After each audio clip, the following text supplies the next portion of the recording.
In 2004, a group of Liberal Party insiders laid out a plan for Michael Ignatieff's future. Leave your teaching post at Harvard, come home, win a seat in the House of Commons, secure the Liberal leadership, and finally become Prime Minister. We know Ignatieff took the bait, and we also know that's not quite how things worked out. That and more is laid out in the former Liberal leader's new memoir. It's called Fire and Ashes, Success and Failure in Politics, and Michael Ignatieff joins us now for more on that journey. Nice to have you back here at TVO. Nice to be here, Steve. In the studio, I think, where once upon a time you did a show. I know, and the makeup lady who just made me look presentable was working with me then. Is that right? Yep. I have a great loyalty to this outfit. Well, we're delighted to have you here now. The first question, I guess, is a bit obvious, which is that 2000 election didn't end all that well for you. So why would you want to go through all that all over again by rehashing it all? I think I say somewhere in the book, I think I've earned the right to speak well of a life that did not go so well for me. I mean, the paradox here is if you lose, and I lost badly, it gives, I think, extra authority when you say politics matters, politics is important, and I hope people go into it and do a better job than I did. And you don't mind displaying the warts and all, because there were some warts. Oh yeah, I think my purpose here was to make sure that anybody going into the game goes in better prepared than I was. You know, there's just stuff they need to know about how tough it is. So that's purpose one. Purpose two is to say it's a noble enterprise, and I want people from all parties to throw their hat in the ring. And because I now teach young Canadians, that is a very strong and burning feeling I have. That moment in 2004, when you're teaching at Harvard and these, as you call them, the men in black, show up at your place, did you have any idea what their mission was when you met them? Well, if three lawyers in suits from Toronto come down, you kind of, and they're all liberals, you kind of have a feeling something's in the air. But I didn't know who they were representing. I thought they might be representing the then Prime Minister, Mr. Martin, but they weren't. They were kind of freelance team I say somewhere in the book that I must have been waiting for them my whole life, because I said yes pretty easily. And I now think maybe there were some questions I might have asked about just what was in the box. But no, I'd been a Liberal all my life. I'd campaigned for Mike Pearson and worked for Mr. Trudeau in '68. So it was natural that they would think, here's a Liberal, we need to get him involved. And I was, needless to say, extremely flattered. But I'm not sure I asked them or me the tough questions I should have asked right from the get-go. Okay, speaking of tough questions, let's get into this here, because there's one part of this book that I suspect caused you a bit of heartache to write it, and will continue to cause you heartache as you go forward. Here we go. Control room, I'm on the top of page 2. After you decided to go into politics, you went out for dinner with your old pal Bob Rae. And here's how you described the evening. When I told him I was going into politics, he exploded. I hadn't earned the right. He had put in the years, and who did I think I was? I was taken aback. He wasn't in our party, so what gave him the right to tell me I couldn't fight for a seat as a Liberal? I didn't say any of this, but I should have had it out with him. In retrospect, his furious reaction was a crucial moment. I hadn't understood that my old friend's political ambitions were far from over, and that he was contemplating a switch to our party. I misjudged him as he misjudged me, and we both assumed wrongly that our old friendship would enable us to work out our rivalry. You guys were university roommates. You'd known each other for decades. Why didn't the friendship of all those years help smooth things over? It's a good question, Steve. Look, friendship can't fix it when two friends want the same things and are competitive. It's not. I think it's naive to think so. I misjudged him in the sense that I hadn't understood how, that his political ambitions remain, and I think he misjudged the firmness and seriousness of my political ambitions. These are misjudgments that happen, but the point of this book is not to settle scores with Bob or with anybody else. It's to show people these are the kind of things you have to get right in politics. You have to understand competitors. You have to understand friendship. You have to understand it better than I did. And that's why I put it in there, not to not to settle scores. And it's possible Bob remembers these things differently. And notice what I'm saying there, which is that he had every reason to be hurt. He'd been the premier of a province. He'd given himself to federal politics in his late 20s. I mean, he was sitting looking at some Johnny-come-lately coming over the hill and saying, "Move over, it's my turn." Of course he's going to be angry. It's not as if I don't understand his reactions. I understood him only too well. Why didn't you have it out with him at that dinner at that moment? Well, I just was so taken aback. I thought he was going to be a spectator in the battle. I didn't think I needed his permission to do it. This is at a point we should remind everybody, I guess. He's out of politics Yes. provincially. He hasn't yet rejoined politics federally. He's in this kind That's of right. interregnum time. And I'm seeing him as his political allegiances are in another party, so I didn't think it was in his jurisdiction as well. But I understand his feelings. I understand his feelings then. I understand them now. There was an awfully fascinating leadership convention that took place, of which you were a part, of which Bob Rae was a part. Stéphane Dion was the guy who eventually won it.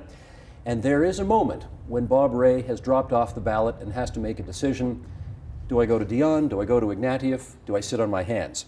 And you describe the scene in your book as you approach the Rae camp looking for support, and Bob's older brother John Rae is there.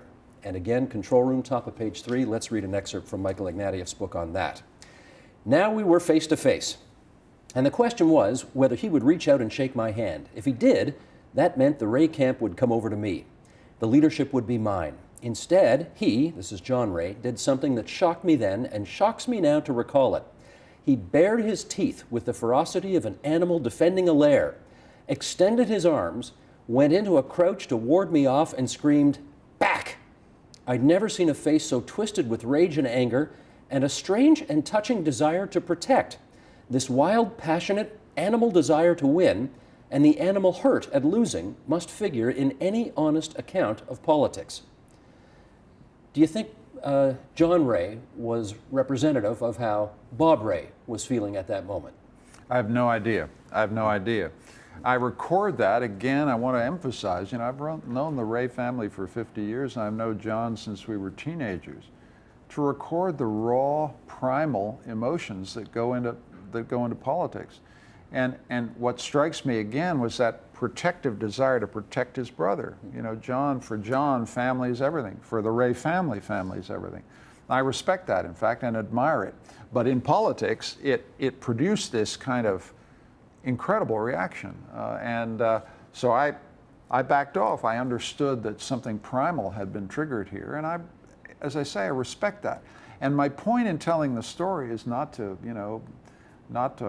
hurt Bob or John or do that. That's not my purpose. My purpose is to say, if you want to understand politics, if you want to understand what it conjures up out of people, the raw passions it conjures, you got to tell stories like that. I hear you saying that.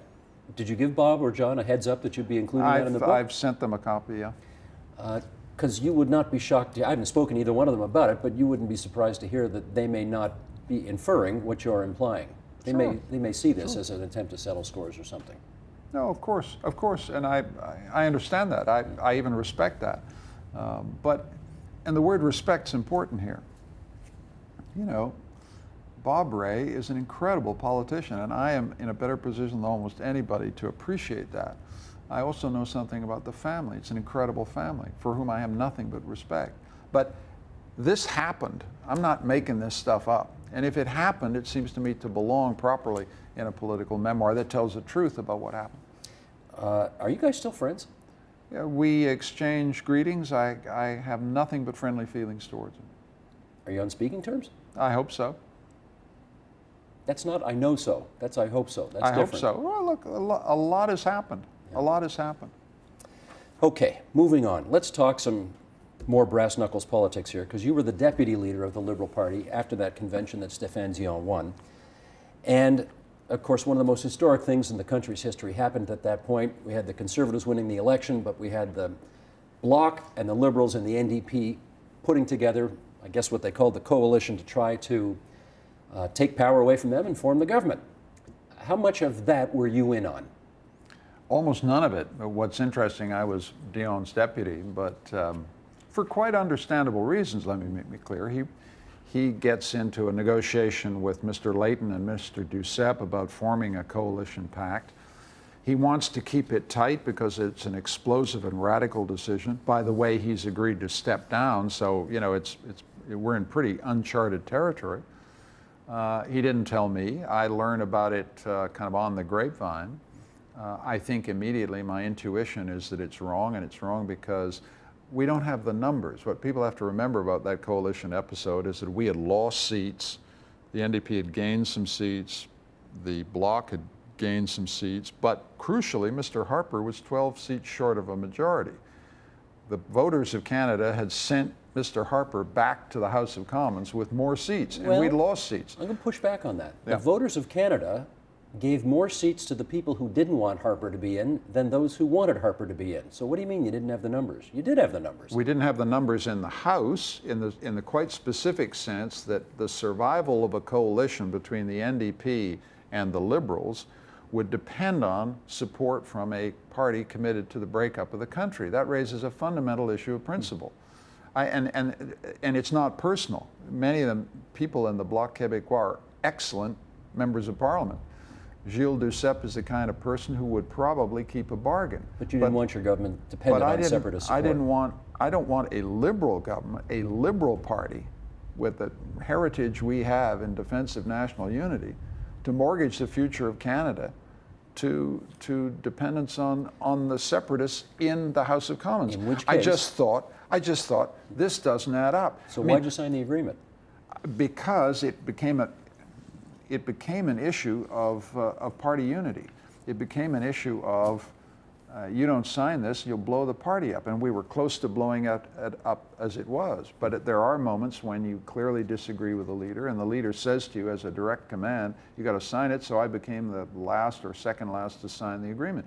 But everybody knew I was unhappy, and I was unhappy on an issue of principle. I just thought, you know, understand what the principle is here.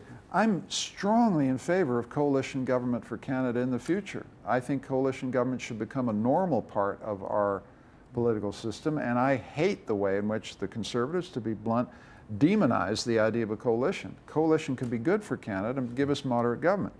But you can't have coalitions of losers. You have to have coalitions of winners. And you can't have coalitions depending on a separatist party for their support, because then you're in a blackmail relationship with a Quebec party whose only purpose is to demand more from the federal government. That sets up intolerable strains in a government. It sets up intolerable strains to national unity. I thought this just wouldn't fly. You also blew your only chance to be PM by not supporting that. You know that, right? Yeah, I think that's, in retrospect, that seems perfectly true. I met with Mr. Layton over Christmas. Mr. Layton said, let's try some new politics together. You know, and I respect Jack and salute his memory, but I didn't think this was new politics. I thought this was shabby old politics cooked up in the back room in secret. We couldn't explain it to the public.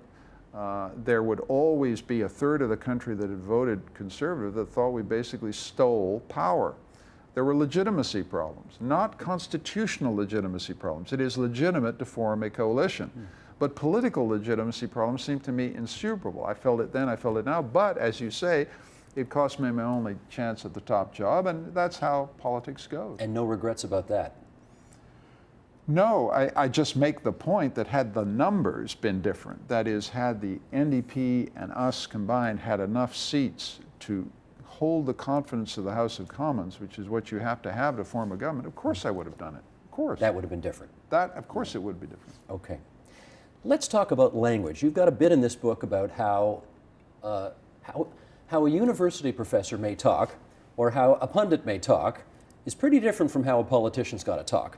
And you would give some answers when you're out there on the hustings or doing press conferences or speeches or whatever that got you in a whole heap of trouble. What did you learn about what you can and can't say in politics as a result of all that? Oh, I learned, first of all, you have to mean what you say and say what you mean, but only say what you need to say. Don't offer the customer more than he demands, as it were. You know, there's a kind of, be prudent. I think the thing that's so hard for people who are not in politics to understand is that politics is strategic communication. You know, if I were in politics now and I was elected and we were doing this interview, I would be very aware that I'm speaking on behalf of a party. I'm speaking on behalf of, thousands of supporters across the country. I'm speaking to constituencies that often have diverging interests. So I have to be very careful about what I say. Now, thank God, I only speak for myself, and I feel a sense of liberation. My speaking can be expressive in the sense that it says kind of what this particular guy happens to think about things.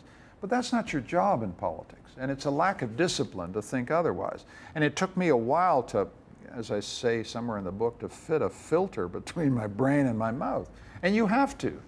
And a good professional politician is disciplined and careful, and there were some, not all that many, but there were a couple of occasions when I said things that I regret, that were unwise, that needlessly divided Canadians in ways that I actually now regret very much. You make an observation here, though, and I'll do another quote from the book, Control Room, this is top of page 5, where you talk about governing inside a bubble. You say, I had to stop playing the gentleman amateur. It never pays to pretend that you're better than the game or even to think that an amateur can beat the professionals. Most politicians these days start their careers in their 20s as staffers and then move into elective office in their late 30s. They spend their entire lives in the bubble of the political world. What can you tell us, based on your experience, about what the implications are for that? I'm facing both ways on this issue a little. I went into politics for the first time at 58. One message of that is that's not a terrific idea. You need more time to just learn how to speak, learn how to act, learn that kind of sense of strategic caution and care that I think you need in politics. You need to pull the country kind of into your soul and into yourself in ways, and that's one of the good sides. The downside of what I'm saying there about the bubble is that we've got far too many politicians who've done nothing else in their lives at all. They've never run a business. They've never, managed people very much. They've never been out in the world. They're in this cocoon of the Hill in Ottawa, and I think that is a loss to our country. Mr. Harper has done nothing else effectively than being a professional politician. I don't want to knock him. I'm out of the game now, but there may be a narrowing there. He may be less. Mr. Trudeau entered politics in his late 40s. He'd traveled the world. He knew the world. He had enormous experience. He'd marched on picket lines with asbestos workers in the early 50s. Mike Pearson had been all over the world representing Canada. He'd been a fighter pilot in the First World War. We can only look back at these people with kind of wonder at the enormous human experience that they brought to the business of governing our country. We've now turned the governing of our country, not just Canada, but most other countries you look at, over to professional politicians who've done nothing else. I think there's a gain in the sense that they're better at the business, but there's an enormous loss in terms of they're just not bringing that human dimension to politics anymore. I hear what you're saying on that, but my hunch is Stephen Harper would say the following if he were here. You remember this time, you talk about it in the book, where somebody asked you, why do you want to be prime minister? And you said, well, it's the hardest job any country has to offer, and I want to see if I can handle the challenge. You have to know that's a really terrible answer, right? Oh yeah, and I say so in the book. And that's why you write books like this, to say to people, that is a terrible answer. I mean, and it's a terrible answer because going into politics is not about meeting your existential challenges. It's about doing a job on behalf of Canadians. And it's possible, you're quite right, that Mr. Harper would have a much better answer to that question. Well, let me challenge you there. What Mr. Harper's real answer to that question, I'm sure, would be, my purpose is to forge the Conservative Party of Canada into a permanent governing coalition for our country. That is, his goals as Prime Minister are political. In my view, they're not goals for the country. Now, he would argue about that and reject. But ask yourself, what is Mr. Harper's purpose for being Prime Minister? I think the honest answer is to hold power on behalf of the Conservative Party as long as he can. Let's give him the benefit of the doubt. Let's say that's half the task. The other half of the task is he wants to change the country. But the first thing that probably wouldn't come out of his mouth is, I want to understand this complicated job and see whether or not I'm up to it. Yes. Does that suggest, this is a bit of a smart-ass question, but does this suggest that you really never should have run for this because your first instinct was the wrong instinct? Yes. No, I think that you have to remember, you come out of a classroom into politics. I didn't choose how fast and abrupt it was. I had to learn vertically. One of the central themes of the book, however, is that the answer to the question, what do you want to be why do you want to be prime minister, is actually a question about who do you want to be prime minister for. Mm-hmm. And that's important, and it takes you a while to learn. And I began to learn, and it happened very quickly. It happened in the first election in Etobicoke Lakeshore, when you meet voters and you hear their needs, hear their concerns. You learn pretty quickly who you want to be prime minister for. You want to be prime minister for the family that's just lost a nephew to gun violence, and you want to be prime minister so they have gun control you can count on. You meet a woman at a doorstep whose son has bronchial asthma, and she wants something done about the pollution coming off the Gardiner and the 401, and it becomes very clear who you want to be prime minister for. That's the great thing about democratic politics. My initial answer was absolutely wrong, but believe me, after about 3 weeks in this business, I began to understand who you want this for. We should remind everybody, I guess, that when the men in black met you, it was a much longer range plan. I mean, you got up here, the idea was to be a backbencher, I guess, for a few years and have a chance to sort of soak it all in. But you got up here, you got in the House, and before you knew it, Paul Martin's gone, there's a leadership convention on, and you're in the thick of something that you thought was still a year or 2 or 3 away, right? Exactly. So you weren't ready, were you? I not only wasn't ready, but I had to decide whether to wait. I could have passed on the 2006 election and said, I gotta learn, but I had a strong feeling. I had a kind of now or never feeling about that. I say in the book that one of the things you just have to understand about politics is the crucial importance of timing and fortune and the unexpected. The politician's medium is time, and you don't control time. Often time controls you, and I think that was my experience in 2006. I mean, no excuses. I made mistakes. I don't want to blame anybody for how it played out, but that's the thing that makes politics exciting and deeply unpredictable. The thing is, if you look at Michael Ignatieff on paper, you'd say, that's the kind of guy we want in public life. Here's a guy who's seen the world, he's written a lot, he's thought a lot about the big issues of the day, he's been a success in never mind one other country, but 2 other countries, and he wants to come home. You now get added your name to the list, which includes, well, I don't have to go through all the names here, you know who they are, people who are sort of philosopher kings, but who could never make it in politics. What is it about politics now where people who you would think are just the folks we want don't succeed at it? Yeah, it's a complicated question. What do I think about it? I think there's some things about being an intellectual and a professor that actively unfit you for the job, right? Politicians are not interested in ideas for their own sake. They're interested in knowing when an idea's time has come. It's a very different question. You're not in the business of having interesting discussions. You're in the business of making decisions. I actually found the business of making decisions not agonizing. I didn't suck my thumb too much. I mean, I could make decisions. I think in my case, I've been out of the country a while.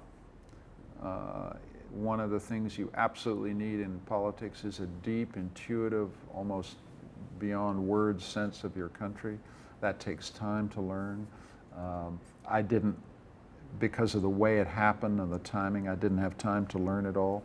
But I would argue that if you look at the list of our prime ministers, we've had some pretty extraordinary ones. Mr. Trudeau was an extraordinary man. There's no set curriculum vitae or CV that's going to fit you for this job. And I hope there never is. I hope we always take a chance on eccentric, odd, unusual lives, because I think that way we'll get better prime ministers. One of the interesting things you tell us, though, is that defeat invalidated me as a politician, but also as a writer and thinker. How did it do that? Well, in the sense that if you get beat, you lose authority. You have to reestablish your authority. Once I was defeated, I had to get back out on the road and show people that I still had some things to say that might be interesting. It helped enormously to go back into the classroom. I went into the classroom within 3 or 4 months of defeat, just began teaching young Canadians again, and that kind of, you get your mojo back. You just start thinking, yeah, I'm not quite as dumb as they say I am. I can do stuff, and so it's been, the last couple of years have been enormously rewarding, in fact. But when you are the guy who happens to be, and let's face it, what happened to the Liberals on May 2nd, 2011 was a decade and a half in the making, at least. You happen to be the leader at the time when it happened. Do you think, though, when you lead your party to that bad a loss, I am a failure at everything, never mind just politics, everything? Do you see yourself that way? Oh, sure you do. You did? Sure you do. Yeah, you're bound, you take it personally. And it's important not to in some way. It's important to go through it deep inside yourself and decide, basically, I'm going to take responsibility for the stuff that I can take responsibility for, the words that came out of my mouth, the decisions I took. But I can't wear the 15, 20-year experience, inheritance that I inherit. I just can't. I'm not shifting the blame to other people, but I can't because I wasn't even on the scene. So you learn to kind of not to take it personally in that sense. And then you have to take some things very personally. You have to take the fact that there was quite a bit of hubris. You overvalued your own abilities and underestimated the difficulties. You got to give yourself a talking to. And life is full of those moments. I mean, the idea that this was the first time in my life I'd ever failed at something is just false. I've had lots of failures in my life, and I don't want to be pious or hopeful about it, but you learn a lot, and you have to learn a lot in this life. And I learned, in fact, to come away with enormous respect for professional politicians who have that natural touch, who had that natural skill that I didn't have and had to painstakingly learn. I was never a natural at it, and yet I came away with enormous admiration for the naturals in the business. But in other words, defeat is very humbling. You learn that, look, I'm good at some things and not so good at others, and let's just fess up and admit that. And the other thing I concluded, having been defeated, that I wasn't going to hang around like a ghost at the feast. I wasn't going to, try and give people advice. I mean, what kind of advice am I going to give if I preside over the worst defeat in the party's history? The party's not exactly inclined to listen to someone who's led them to defeat, and that's appropriate. The party is under new leadership and new hands. I wish them all the luck in the world, but the last thing they need from me is advice. So you move on and you start doing other things in life, and you grow. I feel I'm still growing. I feel I'm still learning. One of the fascinating things I've seen is, for example, you're a baseball fan, and I've seen you at the Sky Dome. People come up to you, and they want their picture taken with you, and they want to shake your hand, and they want to say, you fought the good fight, and they're not all liberals. They're just, anybody. Yeah. That's unusual, don't you think? No, it's not unusual, Steve. I think it's a very important and good thing about our country. I got clobbered in May 11. And I thought when I was defeated, my first reaction was I got to put a brown paper bag over my head whenever I go to the grocery store. Absolutely untrue. I live near a fire station. The guys in the fire station came out and said, how you doing? And we talk. Go into the liquor store and buy a bottle of wine. People come up and ask to talk. And you learn a very important lesson about this country, which is that, the politicians are pretty tough, the press can be brutal, but the people, the ordinary voters are okay. I don't want to be sentimental here.